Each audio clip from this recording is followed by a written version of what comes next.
What's up, I'm Jeff Haynes from Tech Bargains, and this is the video review of the 7-inch Kindle Fire HD tablet.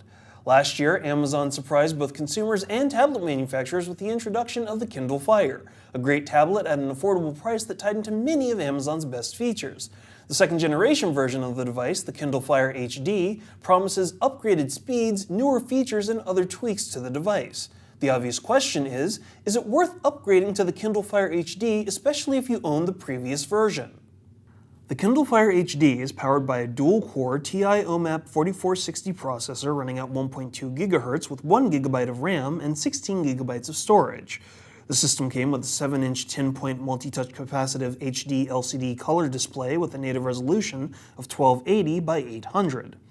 It also came with dual-band dual-antenna Wi-Fi as well as the Amazon Silk web browser, a micro USB and micro HDMI port. Finally, the tablet came with a front-facing HD camera, built-in microphone, Bluetooth 3.0, and a battery life rated up to 11 hours on a single charge. One of the biggest advantages of the Kindle Fire HD is that it's ready to go instantly out of the box as soon as you turn the device on and you enter your Amazon account info. This quick start functionality means you can easily get access to any previously purchased content from Amazon immediately. And now that there's more than 22 million movies, shows, books, apps, songs, and games, you've got loads of content at your fingertips.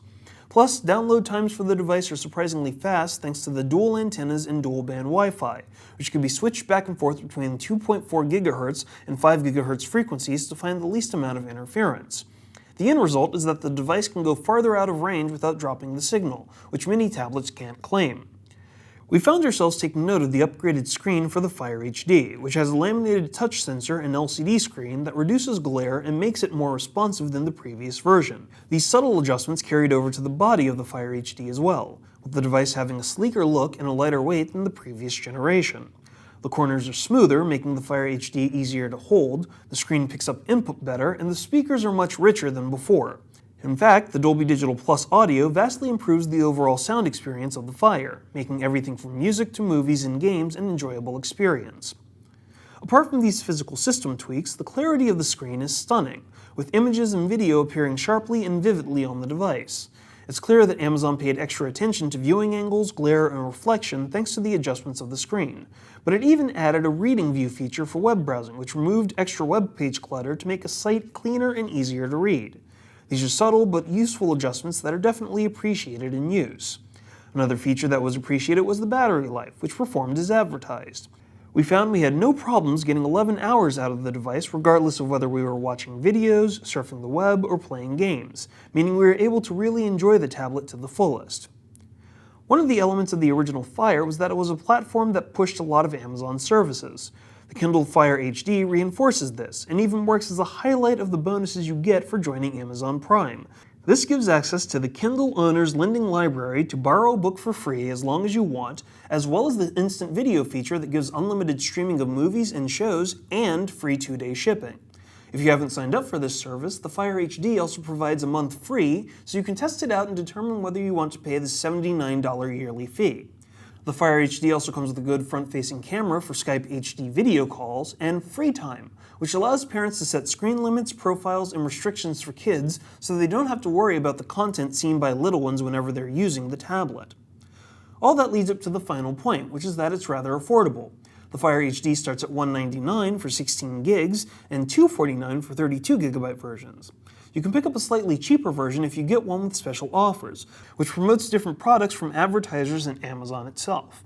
Fortunately, these items only show up on the lock screen and they don't hamper the use of the device, and if you want to get rid of them, you can pay $15 to opt out of them altogether. Even still, it's nice to know that you don't have to empty your wallet to have a good tablet.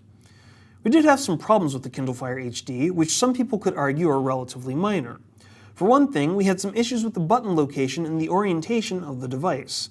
You'll find the power button and the volume controls at the top of the tablet next to the headphone jack, but it can be hard to find because they blend into the casing so well. What's more, determining the orientation of it are virtually impossible to figure out because there aren't any indicators on the system. It's not a big deal to get accustomed to, but it is something that stood out.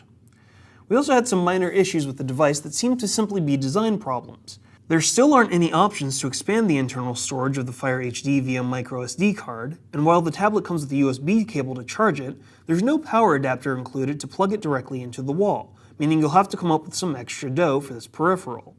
Furthermore, if you tend to watch a lot of movies or TV shows, you're going to want to buy a stand or a case that props up the tablet so you don't have to constantly hold it for hours on end. The Kindle Fire HD has a lot of upgrades, including a brighter HD screen, stronger speakers, and a long battery life.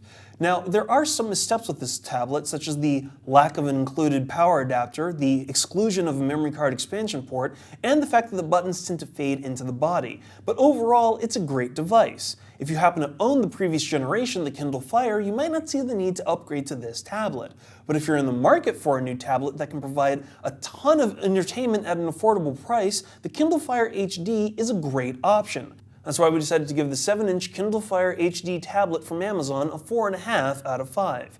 For the latest coupons and deals on devices like the 7-inch Kindle Fire HD, be sure to go to techbargains.com. To enter our monthly giveaway, make sure you always check out techbargains.com/YouTube, and to watch our video unboxings, video reviews, and exclusive video features, be sure to go to techbargains.com/videos.